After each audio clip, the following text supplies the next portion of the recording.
i7 ગુજરાતનો અવાજ। નમસ્કાર દર્શક મિત્રો, i7 ન્યૂઝ ગુજરાતીની સાથે હું છું આપની સાથે પાયલ બામભણિયા। તો જોઈએ આજના મહત્વના સમાચાર। દાહોદ જિલ્લામાં વસ્તી ગણતરી 2027ની કામગીરીનો પ્રારંભ। નાગરિકોની સ્વગણતરી કરવા અને ગણતરીદારોને સહકાર આપવા જિલ્લા વિકાસ અધિકારી શ્રી સ્મિત લોઢાની અપીલ।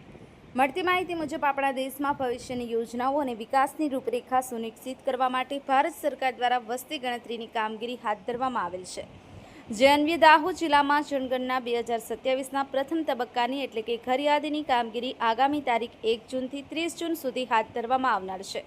આ રાષ્ટ્રીય કામગીરીમાં સહભાગી થવા અને ઓનલાઈન સ્વગણતરી કરવા દાહોદ જિલ્લા વિકાસ અધિકારી સ્મિત લોઢાએ દાહોદ જિલ્લાના નાગરિકોને અપીલ કરી છે। જિલ્લા વિકાસ અધિકારી શ્રી સ્મિત લોઢાએ જિલ્લા વહીવટીતંત્ર વતી તમામ નાગરિકોને અનુરોધ કર્યો છે કે રાષ્ટ્રહિતની આ કામગીરીમાં પોતાનું સેલ્ફ એન્યુમેરેશન ઓનલાઈન કરી તેમજ ઘરે આવનાર વસ્તી ગણતરી સ્ટાફને સંપૂર્ણ સહકાર આપી સાચી અને જરૂરી વિગતો પૂરી પાડી આ રાષ્ટ્રીય કામગીરીમાં સહભાગી બનીએ। Bureau chief Kalubhai Damor, i7 news Gujarati, Dahod.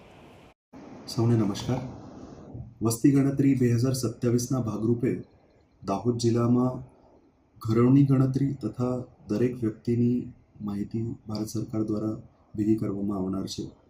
આ પ્રક્રિયામાં 17 મેથી 31 મે સુધી એક પ્રક્રિયા આપણા પાસે છે, જેમાં આપણે સ્વમૂલ્યાંકન એટલે પોતાની માહિતી આપણે પોતે જ ઓનલાઈન વેબસાઇટ પર ભરી શકીએ છીએ। એનાથી સેન્સસની પ્રક્રિયા ખૂબ જ સરળ થશે। આપની જે માહિતી છે એ માહિતી કોઈ બીજા વ્યક્તિને આપણે આપવાની રિસ્ક પણ અને ઓછી થઈ જશે। તો આપ સૌને જિલ્લા વહીવટીતંત્ર તરફથી હું અનુરોધ કરું છું કે se.census.gov.in પર જઈને આપણે સ્વમૂલ્યાંકન પોતાની માહિતી આપણે જાતે ભરીએ, જેના કરીને તંત્ર ઉપરનો ભાર પણ ઓછો થશે અને આપણી માહિતી પણ આપણા પાસે સુરક્ષિત રહેશે। ધન્યવાદ।